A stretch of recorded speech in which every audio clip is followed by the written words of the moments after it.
honestamente casi siempre pasa desapercibido, al igual que el Día del Hombre, ¿verdad? Les aseguro que nadie sabe cuándo es el Día del Hombre. ¿No? ¿Verdad? Nadie. Entonces, normalmente lo que tiene, seguramente si han estado en redes sociales o si han visto imágenes, ¿no? Que dice, las plazas están abarrotadas por las compras de pánico del Día del Padre, ¿no? Y es el estacionamiento vacío, ¿no? Así, las plazas vacías, solas. ¿Por qué? Porque nadie se acuerda de los padres, ¿verdad? Pero hoy no es ese día, hoy sí nos acordamos de ello. Y justamente hoy tenemos la oportunidad para reflexionar sobre la figura del Padre, no solamente terrenal, sino también nuestro Padre celestial. Y para eso, obviamente, todos venimos de distintos contextos. Algunos tuvieron muy buenos padres, otros tuvieron padres ausentes, otros tuvieron padres que dejaron heridas muy profundas. Cada uno de nosotros tuvo un padre distinto, ¿no? Un padre, ningún padre es igual al de otra persona, ¿no? Todos tuvieron un contexto diferente. Y por eso mismo, este mensaje busca no centrarnos en el contexto del padre que tuvimos, del padre que nos tocó, o el padre que algunos ya son, ¿verdad? Sino que podamos tener el corazón del padre que todos tenemos, que es Dios, ¿verdad?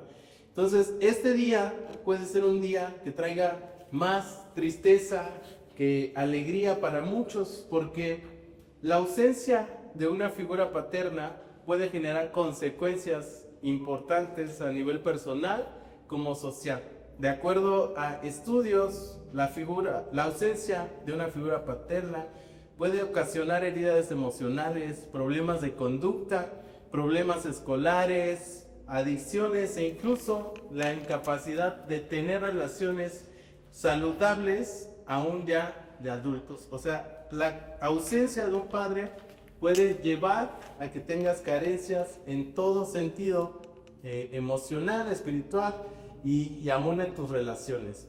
Entonces, además de la ausencia de un padre, hay otro gran problema, que es la distorsión cultural que existe respecto a los padres.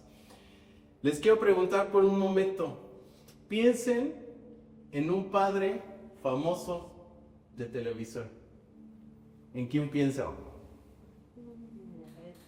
¿Quién? ¿Derbez? A ver, Eugenio Derbez, muy bien. ¿Quién más? Se vale caricatura, película, serie, todos. Homero Simpson. ¿Quién más? Papá de Temo. Papá Pipo. ¿El papá de Marco? ¿Tú quién? ¿Es de ese papá de Marco? Muy bien. Ok. Una de las series más famosas mexicanas es El Chavo del Ocho, ¿verdad? Díganme, ¿cuántos papás ubican de ahí? Don Ramón. Don Ramón. El papá de Kiko. ¿Quién sabe dónde andaba, verdad? El padrastro, que era el profesor Girafales, ¿no? El señor Barriga. El papá del Chavo, quién sabe, ni papá ni mamá nunca se conoció, ¿verdad?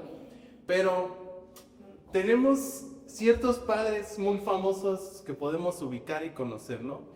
Justamente yo había pensado en esos, ¿no? Homero Simpson, Hal y Don Ramón, ¿no? Pero si yo les pregunto qué imagen proyectan esos tres, hablando de esos tres, ¿qué piensan? ¿Qué piensan acerca de ellos? ¿Dónde? Honestamente, lo que les venga a la mente, díganlo. A ver, de Don Ramón. Pues no trabaja. Un vago, ¿no? Un holgazán, mantenido, vividor, ¿no? Y se pueden seguir trepando. De Homero. Borracho. ¿Sin qué? Sin criterio. Inmaduro. Hal, el de Malcolm, quizás es el más decente de los tres, ¿verdad?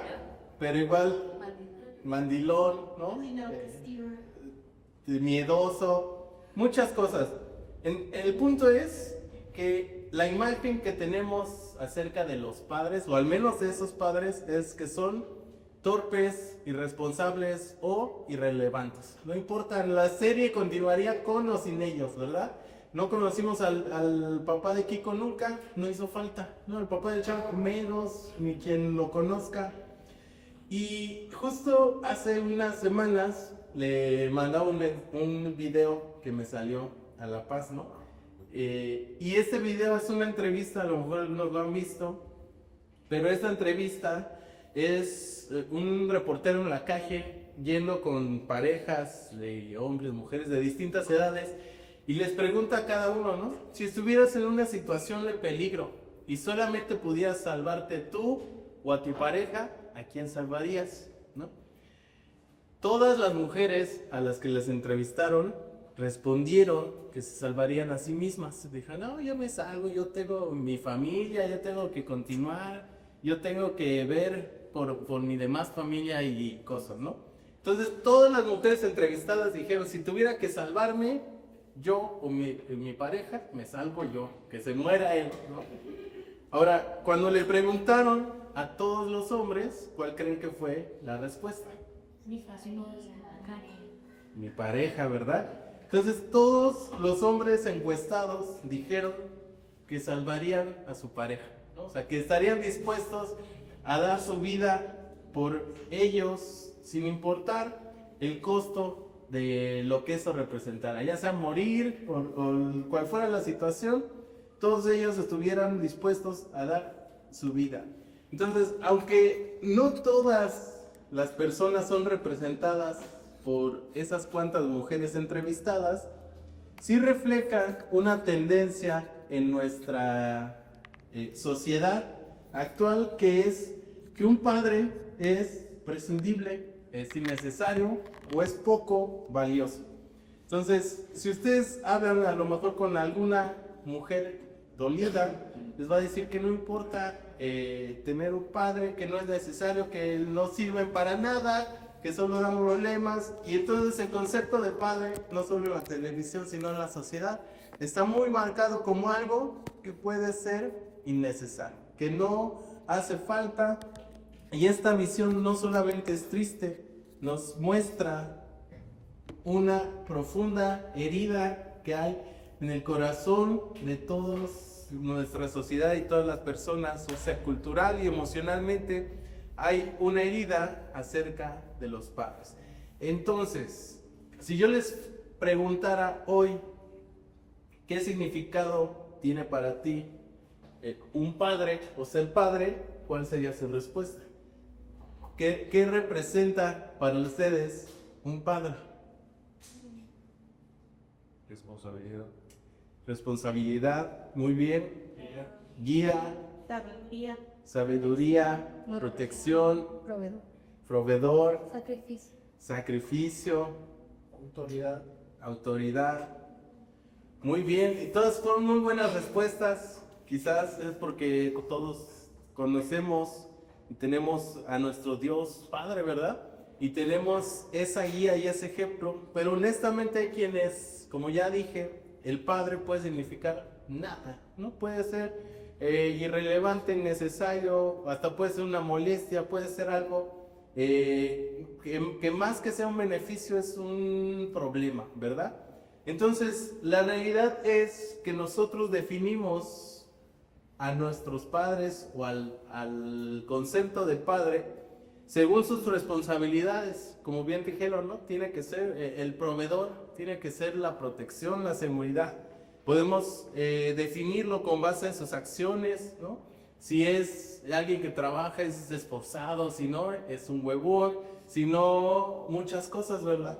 Entonces, también podemos definir a un padre por el afecto que sentimos por él, por el afecto que nos mostró. Podemos decir, sí es un padre amoroso, o es un padre que da miedo, ¿verdad? Entonces, muchas veces la manera en la que concebimos a Dios como nuestro Padre está influenciada por la experiencia de nuestros padres terrenales. O sea, como tú veas a Dios como Padre, vas a ver dependiendo de cómo fue para ti tu padre terrenal. Es decir, si tú tuviste un padre en la tierra que fue muy estricto, que fue muy cuadrado, que fue muy distante, quizás el concepto de Dios como padre va a ser el mismo. Un Dios lejano, un Dios difícil, un Dios estricto. Pero eso no es la realidad, porque nuestras experiencias, nuestra definición no define lo que Dios es como nuestro Padre, ¿verdad? Entonces, el mensaje del día de hoy se titula Corazón de Padre. Y una de las misiones más importantes de que Jesús viniera a la tierra no solo fue salvarnos, sino que una de las misiones principales fue mostrarnos cómo era el Padre a todos aquellos que no lo conocíamos. Es decir, para todas las personas que no conocían verdaderamente a Dios, Jesús vino a mostrarles cómo era de verdad. Dice Mateo 11:27, mi Padre me ha confiado todo. Nadie conoce verdaderamente al Hijo excepto el Padre, y nadie conoce verdaderamente al Padre excepto el Hijo y aquellos a quienes el Hijo decide revelarlo. Entonces, este versículo nos muestra la intimidad entre el Hijo y el Padre. ¿Qué quiere decir este versículo? Que no hay secretos entre el Padre y el Hijo. Yo todavía no soy papá, pero espero que así sea, ¿verdad? Yo honestamente ya tenía muchos secretos con mi papá, con mi mamá, ¿no? Entonces, pero en este caso no es así. También nos dice que no hay nadie que conozca al Hijo también como el Padre. No hay nadie que conozca al Padre como el Hijo. ¿Qué quiere decir esto? Todos tuvimos un papá, todos sabíamos qué significaba una mirada, todos sabíamos qué significaba un sonido como, ¿no? O algo así. Ya sabías que estaba empezando a rugir, a enfurecerse, y que era mejor obedecer y hacer todo inmediatamente, porque tú como hijo conoces perfectamente qué te está diciendo tu papá, con la mirada, con voltearte a ver, con una seña, con un ruido. Tú sabes perfecto porque conoces a tu padre. Y lo más asombroso es que aunque Jesús, Hijo, y Dios Padre son la misma naturaleza, Él decidió venir a la tierra a mostrarnos cómo era su corazón bajando a nuestro nivel. Entonces Jesús vino para mostrarnos lo que el Padre verdaderamente es, no el pensamiento que tenía el pueblo de Israel de decir Dios nos va a mandar fuego, nos va a consumir a todos, Dios espera que hagas esto y aquello y el otro, o si no, te va a aniquilar. Sino que Jesús bajó para mostrarnos verdaderamente lo que era. Y en el capítulo de Lucas 15 hay 3 parábolas que no vamos a leer hoy, pero es una poderosa imagen del corazón de Dios en 3 parábolas. La primera es un pastor que deja 99 ovejas para buscar a la única que se perdió. Para muchos esa historia puede ser ilógica, ¿no? ¿Cómo dejas 99 sin protección por ir a buscar a una que se pierda, ¿no? Son como esas decisiones morales, ¿no? De decir, si tienes que salvar a 100 y sacrificar a uno, pues ¿a quién salvas? ¿No? Salvas a 100. Una mujer, la siguiente parábola es una mujer que pierde una moneda y pone su casa de cabeza hasta encontrarla, ¿verdad? Dice que barre, que limpia, que arregla hasta que la encuentre. Cuando la encuentra se alegra y lo presume con todos los demás. Y finalmente la historia que todos conocemos, el hijo pródigo. Y justamente sobre esa es la que quiero atar el día de hoy, y quiero leerles la parábola en Lucas 15 del 11 al 32. Dice: para ilustrar mejor esa enseñanza, Jesús les contó la siguiente historia. Un hombre tenía 2 hijos. El hijo menor le dijo al padre: quiero la parte de mi herencia ahora, antes de que te mueras. Entonces el padre accedió a dividir sus bienes entre sus 2 hijos. Pocos días después, el hijo menor empacó sus pertenencias y se mudó a una tierra distante donde derrochó todo su dinero en una vida desenfrenada. Al mismo tiempo que se le acabó el dinero, hubo una gran hambruna en todo el país y él comenzó a morirse de hambre. Convenció al agricultor local de que lo contratara y el hombre lo envió al campo para que diera de comer a sus cerdos. El joven llegó a tener tanta hambre que hasta las algarrobas con las que alimentaba a los cerdos le parecían buenas para comer, pero nadie le dio nada. Cuando finalmente entró en razón, se dijo a sí mismo: en casa hasta los jornaleros tienen comida de sobra y aquí estoy yo muriéndome de hambre. Volveré a la casa de mi padre y le diré: Padre, he pecado contra el cielo y contra ti. Ya no soy digno de que me llames tu hijo, te ruego que me contrates como un jornalero. Entonces regresó a la casa de su padre y cuando todavía estaba lejos, su padre lo vio llegar, lleno de amor y de compasión, corrió hacia su hijo, lo abrazó y lo besó. Su hijo le dijo: Padre, he pecado contra el cielo y contra ti, y ya no soy digno de que me llamen tu hijo. Sin embargo, su padre dijo a los sirvientes: rápido, traigan la mejor túnica que haya en la casa y vístanlo, consigan un anillo para su dedo y sandalias para sus pies, maten el ternero que hemos engordado. Tenemos que celebrar con un banquete porque este hijo mío estaba muerto y ahora ha vuelto a la vida, estaba perdido y ahora ha sido encontrado. Entonces comenzó la fiesta. Mientras tanto, el hijo mayor estaba trabajando en el campo. Cuando regresó, oyó el sonido de música y baile en la casa y preguntó a uno de los sirvientes: ¿qué pasa? Tu hermano ha vuelto, le dijo, y tu padre mató el ternero engordado. Celebremos porque llegó a salvo.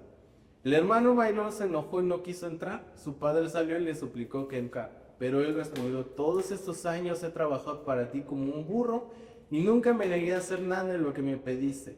En todo este tiempo no me diste ni un cabrito para festejar con mis amigos. Sin embargo, cuando este hijo tuyo regresa después de haber derrochado tu dinero en prostitutas, matas el ternero engordado para celebrar. Su padre le dijo: mira, hijo, tú siempre has estado a mi lado y todo lo que tengo es tuyo. Teníamos que celebrar este día feliz, pues tu hermano estaba muerto y habría vida, estaba perdido y ahora ha sido encontrado.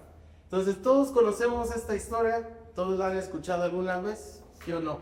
Todos sabemos del hijo pródigo, pero tanto el hijo pródigo como la moneda, como las ovejas, son tres historias que Jesús mismo estaba contando con parábolas por los señalamientos que había sobre él, porque los fariseos decían: ¿cómo este hombre que dice ser lo que es, se sienta a la mesa con pecadores? ¿Cómo este hombre que dice ser el Hijo de Dios, que viene del cielo y que viene a mostrarnos el corazón del Padre, puede estar cercano a personas pecadoras que han cometido muchas cosas que van en contra de la ley?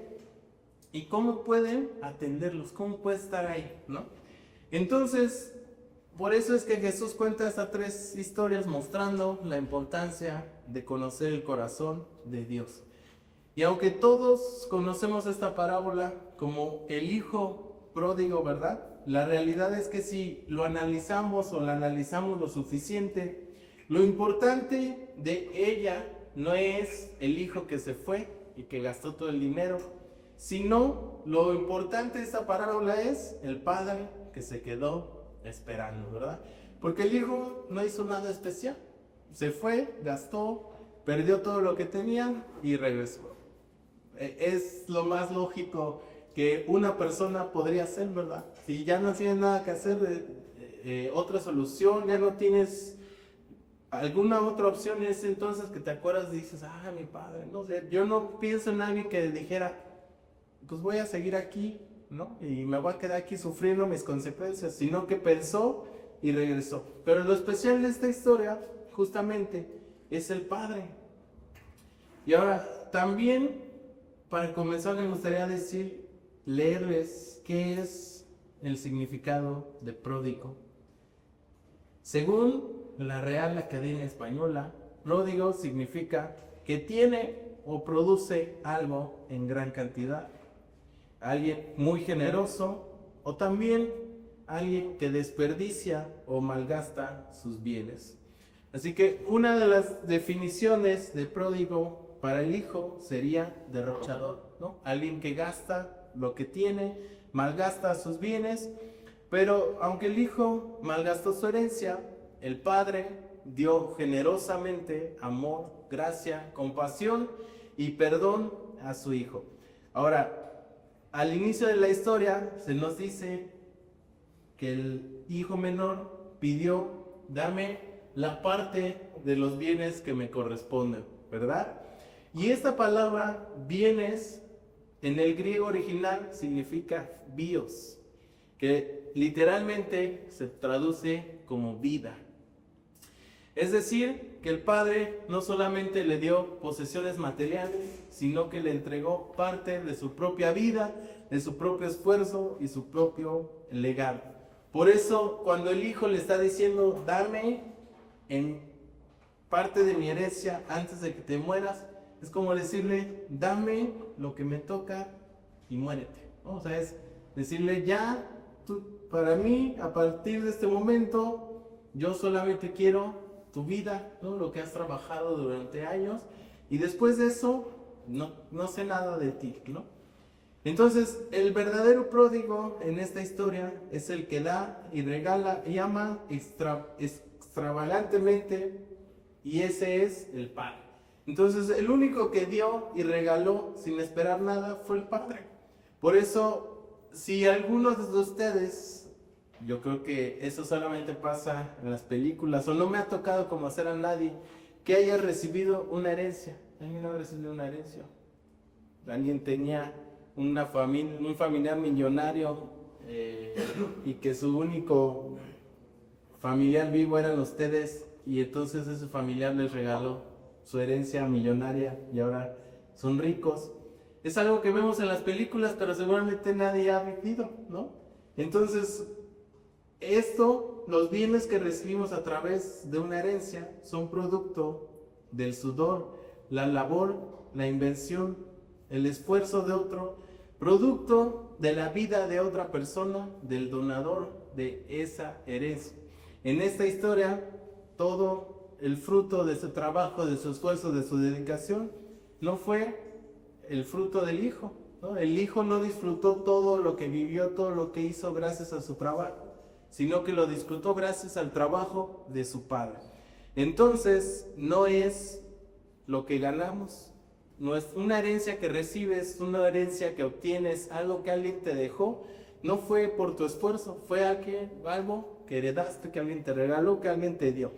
Entonces, si nadie de nosotros tuvo ese familiar millonario que nos dejó una herencia, no vamos a poder disfrutar del fruto del trabajo de alguien más. Vamos a tener que trabajar y esforzarnos por tener nuestro propio fruto, nuestro propio ingreso, nuestro propio esfuerzo, ¿no? Todos soñamos con ese tío lejano que llegue de repente y te diga, me voy a morir, no te conozco, pero sé que eres mi familia, te dejo mi mansión, 14 yates, 50 coches y 40 hectáreas en la playa, ¿no? Entonces, obviamente todos nosotros nos volveríamos locos y empezaríamos a sacar el pecho y a sentirnos mucho del fruto de algo que no nos costó y que no hicimos nada para disfrutarlo, porque fue el esfuerzo de otra persona.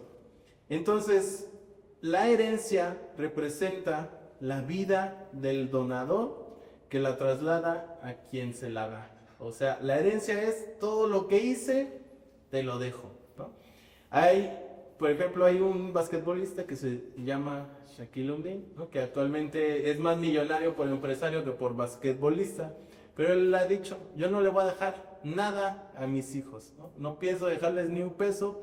¿Por qué? Porque no van a saber administrar, generar, disfrutar y hacer sus propios negocios. Entonces, lo único que les puedo heredar es trabajo duro, ¿no? O sea, es una persona ultra rica que les va a decir, no les va a dejar un cacahuate, ¿no? ¿Por qué? Porque dice, lo mejor que les puedo dejar es que sepan hacer su propio negocio, dinero y todo, ¿verdad? Pero leemos en Santiago 1:17, dice, todo lo que es bueno y perfecto es un regalo que desciende a nosotros de parte de Dios nuestro Padre. Entonces, todo lo bueno y perfecto que viene de nuestro Padre viene de Dios, ¿verdad? Todo lo bueno que tenemos es un regalo de Dios. Y Dios no solamente te da cosas, Él te da su vida misma. Por eso todos hemos recibido ya una herencia, ¿no? Yo les decía, ¿quién ha recibido una herencia? Pues nada, ¿no? No teníamos ese familiar rico. Pero sí hemos recibido una herencia de Dios Padre, y es un cerebro que funciona, la capacidad de soñar, de planificar, el poder sentir física y emocionalmente, un cuerpo increíblemente funcional, ¿no? Una familia, un trabajo, una casa. Entonces, todas esas cosas que no vemos como herencia son una herencia que viene de parte de Dios. Entonces, regresemos un momento al Padre, porque, como ya dije, esta parábola tiene que ver más con el Padre que con el Hijo. El Padre claramente nos enseña el amor de Dios. ¿Por qué? Porque su amor permitió la rebelión y respetó la voluntad de su propio Hijo. Todos los que son padres alguna vez lo han dicho, porque yo lo escuché de mis propios padres, ¿no? De decir, déjalo que haga y que aprenda, ¿no? O sea, que se peguen, que se maltrate, que se lastime, pero que se enseñe, ¿no? Entonces, eso muchas veces uno como hijo puede decir, ¿por qué no me evitaste ese dolor? Los padres van a decir, pues porque no hubieras aprendido, porque no hubieras entendido y lo hubieras hecho más adelante. Pero por una vez que sufras, lo vas a entender, ¿no? Entonces, asimismo, el padre de esta historia sabía que el hijo había hecho una petición tonta, que era codicioso, pero aún así lo dejó seguir su curso. Cuando el hijo regresó, lo asombroso es que el padre ya lo estaba esperando. Y él no lo estaba esperando con reproches, con condiciones, simplemente corrió, lo abrazó, lo besó y le devolvió su dignidad. Por eso esta historia nos muestra que el amor del Padre no se detuvo en el perdón. El Padre no solamente dijo, te perdono por la ofensa que me hiciste, te perdono por llevarte mi dinero, por malgastarlo, sino que se manifestó abundantemente como un pródigo, ¿verdad? Que la palabra pródigo era derrochador, era alguien que da generosamente. Entonces, el Padre no se detuvo en perdonarlo, sino que además le dio una nueva túnica, le dio sandalias, le dio anillos, hizo un banquete, una fiesta. Y si nosotros nos ponemos a pensar, nada de lo que el Padre le dio era necesario, pero todo era una muestra del amor que le tenía. Porque necesario hubiera sido, ¿necesitas trabajo? Sí, está bien. Ahí limpia los graneros, limpia los graneros, recoge esto, trabaja duro. Y eso era lo que él necesitaba y lo que él quería. Pero el Padre le mostró el amor, dándole más de lo que él había pedido y mostrándole lo importante que él era. Por eso, si vemos esta historia, pues nos damos cuenta que el Padre esperó y nunca se olvidó de su hijo, sino que se preparó para el regreso de su hijo. La historia dice que mataron un carnero engordado, ¿verdad? Y eso no es un animal más que anda por ahí caminando entre los corrales, sino que un animal engordado es un animal que justamente se engorda, ¿no? O sea, buscan que coma más, buscan que sea más grande, buscan que sea lo mejor, que disfrute lo mejor. ¿Para qué? Para poder usarlo en un momento especial. Entonces, si el Padre hubiera pensado, mi hijo ya se perdió, ya no va a volver nunca más, no voy a volver a saber de él, no se hubiera preparado con un animal especial para su regreso. Entonces, el milagro de esta historia es que cuando el hijo quiso regresar, aún había un padre y un hogar esperando recibirlo. Y ese es lo más asombroso de esta historia, porque el padre nunca se desesperó, nunca se desilusionó y nunca perdió la esperanza en su hijo, sino que siempre estuvo esperando recibirlo. Yo les he contado la historia acerca de mi padre, ¿no? Y de cómo fui el último de los hijos a esperar que pudo verlo, ¿no? Pero yo en mi confianza, en mi seguridad y en mi fe, yo ni siquiera me despedí de él aunque estuve con él, ¿no? O sea, yo le dije, nos vemos mañana y ya, fue toda mi despedida. Yo no me acerqué a decirle, ay, te amo papá, todo va a estar bien, confío en que Dios te va a sanar, sino que yo, por no querer estar en ese lugar, por no querer estar en el hospital, por no querer ver a mi papá en condiciones que no me gustaba, yo solamente desde lejos, nos vemos, adiós, te veo mañana en la casa. Y pues ya nunca lo vi, ¿no? Ya nunca lo volví. Y eso fue para mí un dolor, y ha sido un dolor, ya no de ese que duele, ¿no? Pero de poder decir, me hubiera gustado haberlo hecho diferente. Por eso es que esta historia nos muestra que el hijo, cuando quiso regresar, todavía había alguien esperándolo. Todavía había alguien que lo amaba y que estaba dispuesto a hacer una fiesta por él. Por eso cuando el hijo llega, comienza a dar su discurso que había preparado, comienza a decir todo lo que había pensado, pero el padre no le importó, no lo escuchó, simplemente corrió, lo abrazó, lo besó y lo trató como un hijo, no como un sirviente. Ahora nos dice que se le dieron 4 cosas a este hijo. Y de todas las cosas que el padre le dio, ninguna de ellas era necesidad. No era lo que él necesitaba, pero todas eran para darle honor al hijo y hacerle saber que era amado. Por eso el padre hizo mucho más que solo satisfacer sus necesidades. Pero esta historia también tiene a otro hijo, ¿verdad? El hijo mayor. Entonces el hijo mayor fue fiel, pero estaba amargado, porque no pudo comprender el gozo del padre. Él se sentía injustamente tratado, había obedecido externamente, pero no entendía el corazón del padre. O sea, él había sido fiel en todo, pero no lograba entender por qué su padre estaba haciendo una fiesta. Él no estaba feliz de que su hermano fuera recibido con tanta alegría, se quejó y sintió que era una ofensa hacia su obediencia y su fidelidad. Y esto nos muestra que el hermano mayor no apreciaba todo lo que ya tenía. ¿Por qué? Porque él ya tenía a su padre. Él todos los días tenía la oportunidad de estar con su papá. Él todos los días podía tener la oportunidad de estar en la misma casa, en su hogar. Y literalmente él era el dueño de todo porque el padre ya había repartido su herencia. Entonces uno ya lo había malgastado y el otro ya era dueño de todo, pero seguía pensando que no era así y por eso estaba amargado, ¿no? Entonces, en un sentido, esto nos muestra que aunque el hijo mayor era obediente, estaba lejos del corazón de su padre.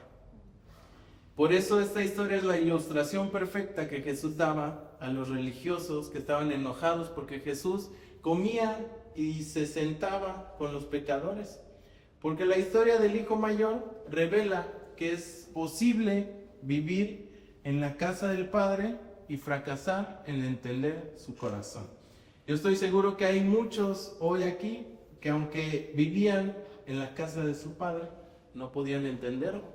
No podían saber lo que estaba pensando, no podían saber lo que él sentía, ¿no? Y aunque conocías muchas cosas, no estabas por 100% seguro si tú no tenías una intimidad con tu papá. Si tú no estabas cercano verdaderamente a él, si tú no lo conocías y tenías esa libertad y confianza de acercarte a él, por más que vivieras con él, tú no ibas a conocer lo que él estaba sintiendo y lo que él estaba pensando, ¿no? Yo les digo, muchas veces veía a mi papá como con miedo, ¿no? Yo sabía que mi mamá era un nivel, pero mi papá era el otro nivel, ¿no? Entonces mi mamá usaba a mi papá para darme miedo, ¿no? O sea, siempre era, si no haces esto, lo voy a decir a tu papá, ¿no? O sea, yo te estoy dando chance, pero si le digo a él... Y mi papá era esos perros de pelea, ¿no? O sea, le soltaba la cadena y mi papá ya no llegaba a preguntar. Era guamazos, chanclazos, cachetadones a todos y ya, ¿no? Y ya después preguntaba si era el hijo correcto al que había golpeado o no, ¿no? Pero eso era porque mi mamá era la que mediaba todo, ¿no? Pero ya sabía que si le daba la instrucción mi papá corría, ¿no? Obedecía y actuaba. Entonces, si tú no conoces, o justo, ¿no? Yo no conocía a mi papá, yo no iba a dudar de que si venían hacia mí, me iba a descontar, ¿no? O sea, y no, obviamente cuando yo sabía que yo había hecho algo malo, Si yo estaba en paz con mi papá, con mi mamá, pues yo no veía a mi papá venir con miedo, ¿no? Yo decía, pues ahí está mi papá y lo saludo, lo beso y todo. Pero si yo sabía que había hecho algo, entonces de ahí sí me daba miedo verlo venir, ¿no? Entonces, justamente esta historia nos muestra que Dios no quiere que solamente seamos obedientes, quiere que tener hijos que entiendan su corazón, quiere personas que no solamente lo obedezcan, sino que puedan entender por qué se alegran cuando pasan ciertas situaciones como que el otro hijo haya vuelto. Jesús contó esta historia para revelar el corazón y mostrarnos el corazón del Padre Celestial. Y este corazón nos enseña que es Él el que se queda esperando a que vuelvas. Pero cuando te ve volver, es Él el que corre a abrazarte, a besarte. Él es quien restaura tu vida, tu identidad, tu propósito. Pero también Él es quien celebra que estés en su casa nuevamente. Y también nos muestra que el corazón del Padre es el que busca y ama por igual a ambos hijos, al rebelde y al religioso y al amargado, ¿verdad? ¿Por qué? Porque en la misma historia se nos dice que estando en la fiesta, el padre salió a buscar al hijo mayor, ¿no? Y fue a decirle, entra, disfruta, aquí está tu otro hermano, regresó, pásala bien. Y el otro fue el que no quiso. Entonces, esta historia la podemos llevar a nuestras vidas. Tal vez no tuvimos el padre perfecto, ¿no? Tal vez nuestro concepto de papá está dañado, está alterado por lo que vemos en la televisión, por lo que la sociedad dice. Pero sin importar tu contexto, ¿no? El contexto en el que vienes, todos tenemos un padre perfecto en los cielos. Entonces, sin importar de dónde venimos, todos podemos conocer el corazón de nuestro Padre que ama y que se da a sí mismo por ti, ¿no? Entonces, hay muchos que podemos decir, no, es que mi papá nunca me enseñó a hacer tal cosa, ¿no? Es que mi papá nunca me dijo cómo tenía que ser en otros sentidos. Entonces, podemos culpar, podemos señalar, podemos decir muchas cosas, pero eso no puede ser algo que marque nuestra vida o algo que nosotros digamos, es que yo soy así porque faltó esto, ¿no? Sino que ahora todos tenemos un concepto de un Padre perfecto, que es Dios, y que ese Padre nos enseña verdaderamente cómo es amarnos.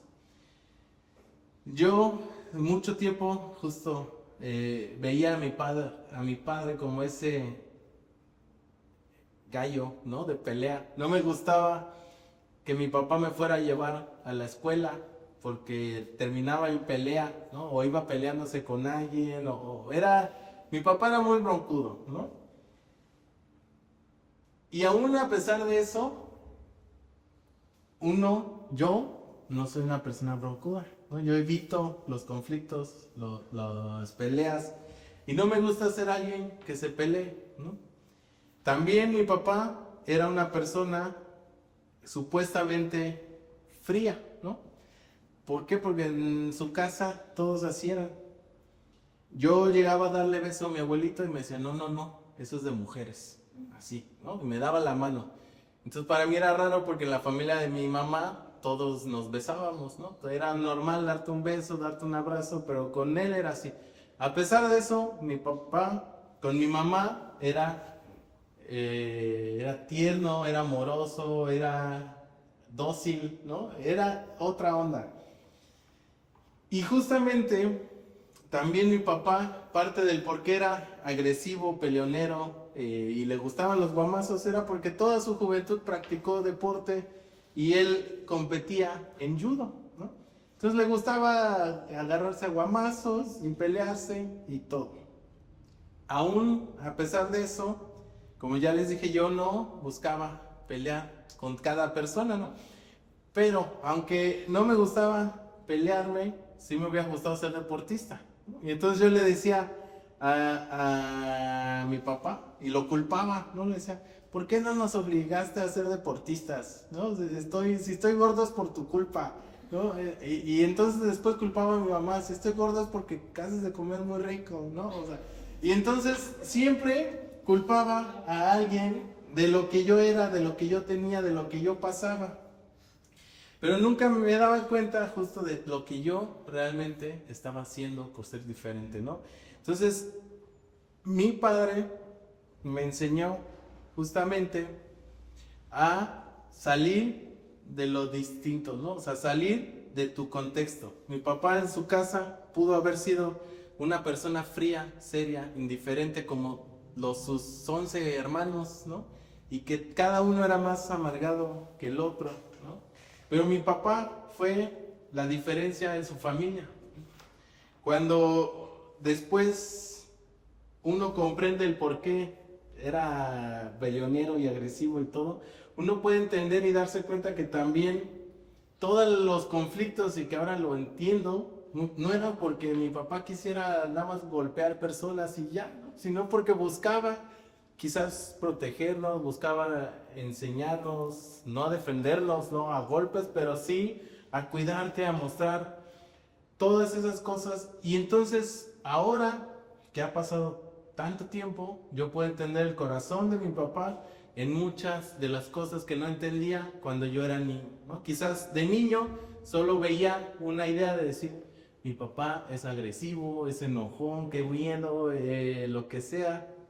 Y ahora yo puedo entender y ver todo el sacrificio que mi papá hacía día con día, y aún que en su época de enfermedad, cuando estaba mal, yo veía su desesperación por querer salir, por querer trabajar, por querer proveer, por querer hacer todo eso.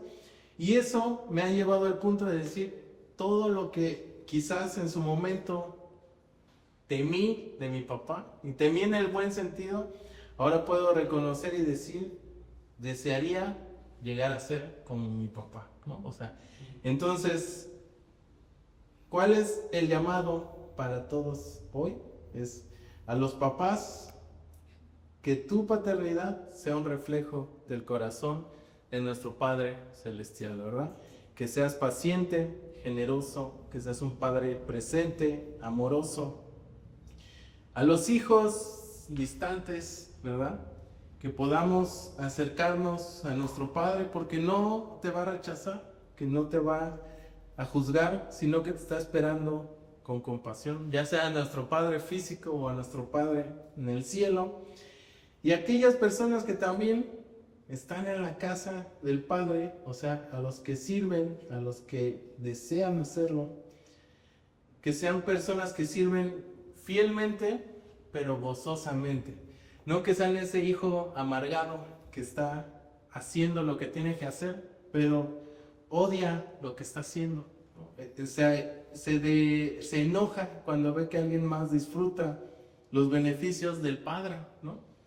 Entonces, para todos hay una fiesta esperando por nosotros, ¿no? Hay una fiesta preparada para nosotros, pero tenemos que aprender a conocer el corazón de Dios, porque si somos esos hijos rebeldes y amargados, solamente vamos a ver lo malo de nuestro Padre, vamos a ver las carencias, vamos a ver el trabajo, el esfuerzo, lo difícil que es, ¿no? Pero cuando conocemos el corazón de nuestro Padre, vas a entender por qué muchas veces se hace lo que se hace, se dice lo que se dice. Y es entonces ahí que empiezas a amar sin preguntar, ¿no? Empiezas a amar sin entender, y simplemente estás agradecido de que quizás no vas a recibir una herencia millonaria, pero vas a recibir la herencia que te puede dejar un padre, que es el carácter, el ejemplo y la sabiduría de tener a Dios en nuestras vidas, ¿no? Entonces, vamos a terminar este tiempo con una oración. Y me gustaría ponernos de pie y orar. Si todavía tienes a tu Padre, solamente orar por Él, ¿no? Disfrutarlo, agradecerlo. Si no lo tienes, pues poder buscar ese Padre que todos tenemos en el cielo. Señor, te damos gracias en esta tarde, Señor, gracias por que tú eres ese Padre amoroso, fiel, que espera por nosotros, Señor.